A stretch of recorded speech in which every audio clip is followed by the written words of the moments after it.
Primetime news this evening. The environment or entertainment interests collide in Fort Rocky development plans. Witnesses continue to take the stand in Mario Dean trial. And more questions being asked about the SSL scandal.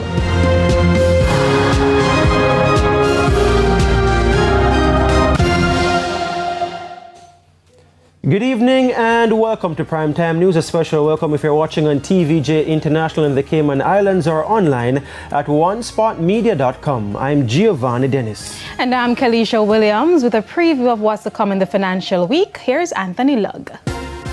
Well, Kalisha, the parliamentary opposition is raising concern about the future viability of Petrojam. The details later on in the financial week. And to tell us what's coming up in the future of sports, here's Spencer Darlington. Thank you very much, Gio. Well, after yesterday's embarrassment, there was a better batting performance from the Jamaica Scorpions today against Harpy Eagles, but they still face an uphill battle. We'll tell you more in Primetime Sports later. Thanks, Spencer. And Ramin is also here with what's to come in the weather report and forecast.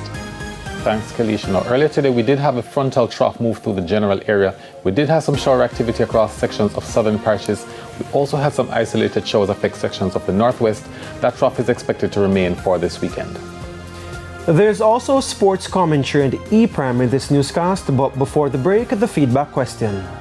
And this evening, we're asking, what are your thoughts on Fort Rocky as an entertainment zone? You can share comments online, facebook.com/televisionjamaica, and post on X at TVJ News Center.